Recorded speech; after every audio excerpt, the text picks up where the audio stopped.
What's going on, guys? So looks like we're gonna be starting this up again. Just going over some stuff before we jump right into things. Just give you a quick update on what's going on. All right, so just to take a quick look around where my buddy Chase's garage, got a pretty nice setup going on.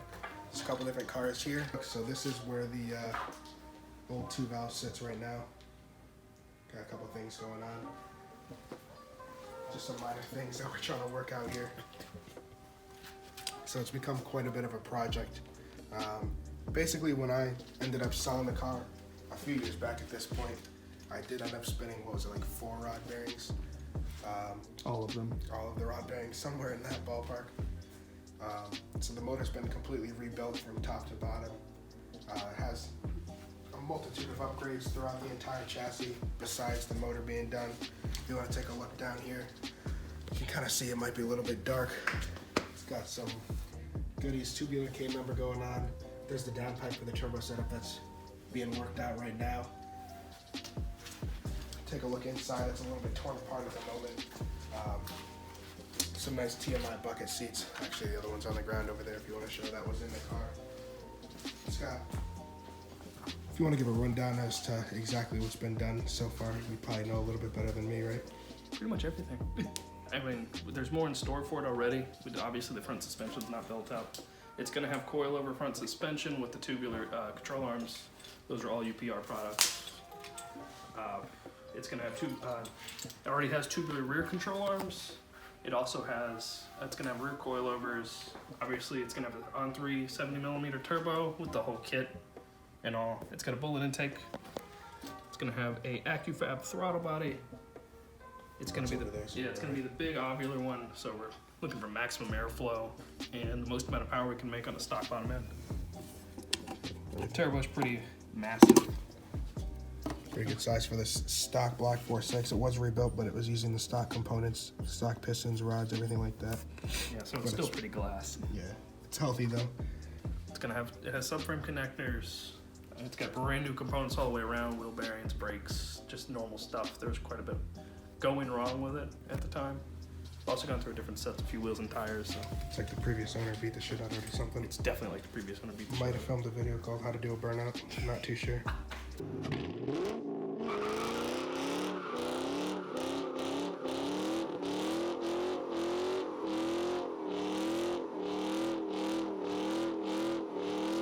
I mean, it's gonna be better. It's gonna be way better than what it was. Hang on. You can see the K-member, that light doesn't work. Again, that's just UPR, mild steel tubular K-member, and the on-3, the whole single turbo kit. It's gonna have the turbo back, I mean, everything. The only thing that's gonna be close to stock, really, it's the steering. Yeah. And it's still got power steering, power brakes, so I'm trying to daily drive this car as much as possible. The full bullet swap, it's got 96 valve covers, and I want to see what this thing will run at a drag strip. Any like goals or anything as far as that goes? I'm wanting at 12.5. Realistically, I want 12.5. I'm wanting pretty about realistic 400 at the rear tires. Yeah, 400 all day. It's got a massive fuel system. It's got a 255 liter per hour fuel pump by Quantum, some no-name fuel rails, 39 pound-hour injectors, similar stuff that was on it before. Should be pretty badass. Oh, the cams too. Oh yeah, it's got stage 3 cams. This thing chops pretty hard for a modular. Right now, it's got TSW Nürburgring rings with a 265 4018 Michelin Pilot Super Sport. Is it gonna hook up? Probably not. All right, so the goal for today is we're gonna do a tiny little build series on it, kind of go through the kit and see what we're doing. Right now, it has to come with an oil filter relocation because the header gets in the way of the stock block. I mean, not stock block, the stock oil filter adapter. So the goal today is to move it to the proper spot. We moved it to the wrong spot originally, and hopefully it'll filter the oil.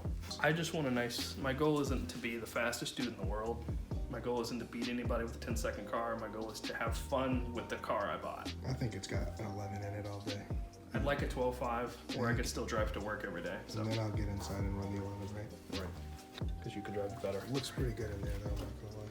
It's very tight. It's a tight fit. Yeah, the turbo blanket's not strapped down, so that's why I like the tolerance here. The clearance isn't very Yeah, and we still have a couple things like, get this on real quick. You can see better. Turbo bracket's got to be mounted on the turbo. This is pretty much clocked where it needs to be. Actually, I think it is. Yeah, we left off where it clocked. The whole little triangle pipe that they call it is installed. It's already hooked up to the headers. And It's kind of a hard, definitely not going to see back there. Yeah, it doesn't hardly fit. But it's a pretty tight setup as far as like the headers go. The headers they're mild steel, black. You kind of see where it loops around, feeds into the bottom of the turbo there. I still need to run some vacuum tubing for the blow-off valve, the wastegate. Most importantly, the rest of the turbo back needs to be hooked up first. Yeah, it's a pretty nice setup. Obviously, there's a bunch of shit disconnected, and this is that's got to be installed. all laying around. But once it's cleaned up, it should look pretty nice. It was a fun car, even an NA when it was.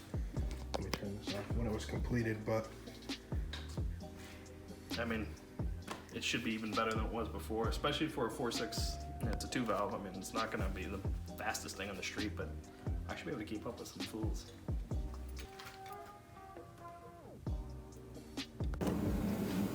Too long. Fuck, dude. right now we're just trying to remove the old bracket. You're not going to be able to see that, but where the oil filter relocation was first attempted was on the block, but it's just not going to fit with all the piping and shit that we have in there. So we're trying to move that externally, just to show you where it's going to mount up. Probably looking, sorry for the fucking space heaters making a ton of noise, but it's going to mount up somewhere back in here along the subframe back there. You're required to have a tubular K member of some sort, or at least the front suspension has to be modified. On 3 cells a kit with the turbo, but it's just a little bit easier. You get a little bit more quality with UPR. It's a known name, quality parts. It just makes everyone's life a little bit easier.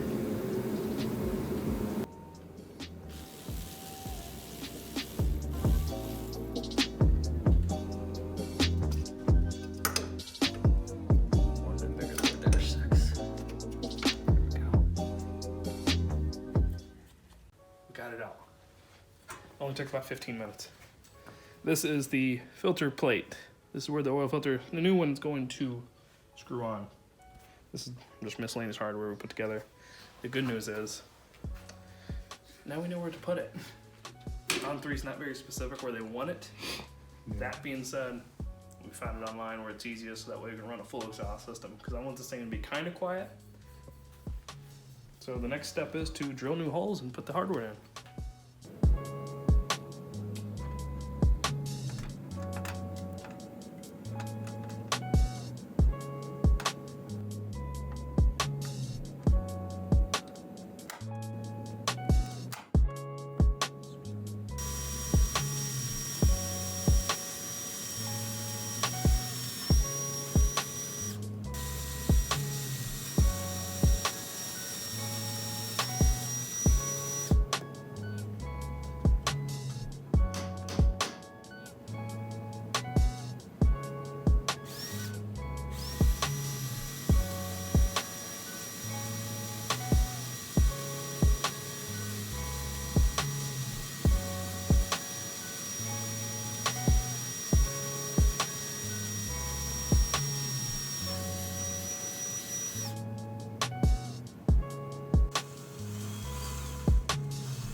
Alright, so we finally got the oil filter relocated.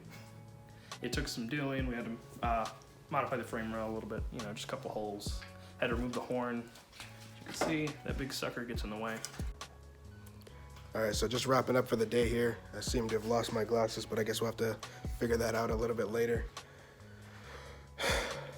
Got a lot of shit done, to be honest.